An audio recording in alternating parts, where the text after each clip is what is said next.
దేవునికి స్తోత్రం. ప్రియులారా, ప్రియుని స్వరము వినబడుచున్నది. ప్రియులారా, ఆయన వస్తూ ఉన్నాడు. ఏ విధంగా? లేడీ పిల్లవలే.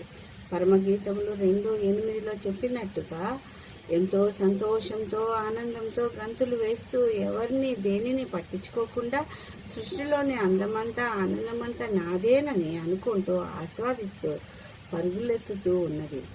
అదేవిధంగా ప్రభువు కూడా వస్తూ ఉన్నాడు. ఎవరి కొరకు? సొలొమోను పల్లకి కొరకు, తనతో తీసుకొని వెళ్ళటానికై, తనతో నుండుటకై. అయితే ఈ పల్లకి ఏమిటా అని అనుకుంటున్నారా? వినండి. పరమగీతములు 3:9 రాజైన సొలొమోను ఒక మంచమును తనకై చేయించుకున్నాడు. ఇక్కడ మంచము అనగా పల్లకి అని అర్థము. ఈ పల్లకి సంఘమునకు సాదృశ్యమై ఉన్నది. ఇక్కడ ఒకటి గమనిద్దాము.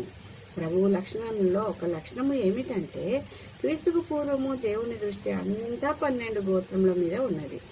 అయితే క్రీస్తు తర్వాత దేవుని దృష్టి అంతా సంఘం పైన ఉన్నది. మరియు సంఘమునకు ఒక ఉన్నత స్థానమును ఇచ్చినాడు ప్రభువు.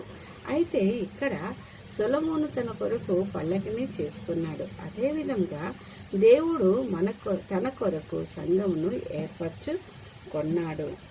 ఏ విధంగానైతే 150 అడుగుల ఎత్తైన గట్టిగానున్న దేవదారు కర్రను మ్రానును తెప్పించి ఇశ్రాయేలీయులతో వెట్టి పనులు చేయించి దాన్ని తెప్పించి దానిని నరికించి దేవాలయంను కట్టుటకు సొలొమోను వాడుకున్నాడు.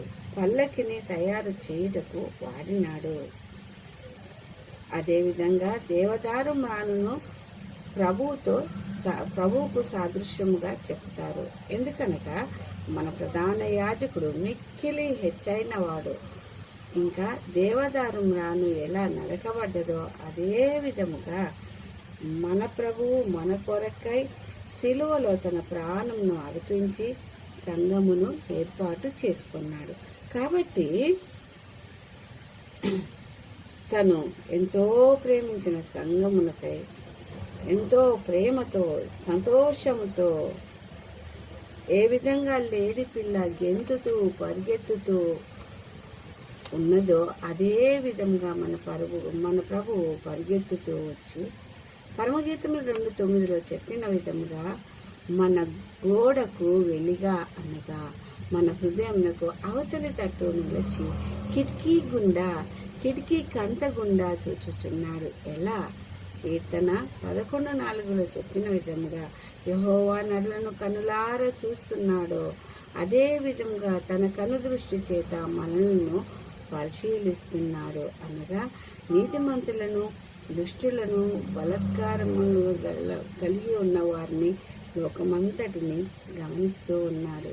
అటు తర్వాత కీర్తన 11:6 చెప్పినట్టుగా దుష్టుల మీద ఉరులు అనగా అగ్నికందకములను వడగాలిని వారిని పానీయములుగా చేస్తూ మరియు యెహోవా నీతిమంతుడై ఉన్నట్టుగా ఆయన నీతిని ప్రేమించువాడు కాబట్టి యథార్థవంతులకు ఆయన ముఖదర్శనము చేసే భాగ్యాన్ని ఇస్తున్నాడు.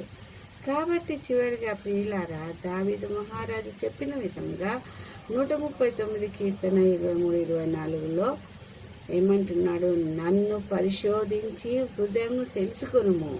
రెండవదిగా పరీక్షించి ఆలోచనను తెలుసుకొనుము. మూడవదిగా నీకు ఆయాసకరమైన మార్గం ఉన్నదేమో చూడుము. నాలుగవదిగా సత్య మార్గమున నన్ను నడిపించమన్న విధముగానే మనల్ని పరిశోధించి ఆయాసకరమైన మార్గం ఉన్నదేమో దాన్ని తీసివేసి నీ సత్య మార్గంలో మమ్మలను నడిపించమని ప్రార్థిస్తాము. ఆయన తోడును కోరుకుందాము. ఇంకా ప్రభు కిటికీని మన మదిలో ఉంచుకుని ఆయన యందు భయభక్తులు కలిగి నీతిని అనుసరిస్తూ యథార్థవంతులుగా జీవిద్దాము. ఈ కొద్ది వాక్యమును దేవుడు దీవించును గాక. ఆమేన్, ఆమేన్, ఆమేన్.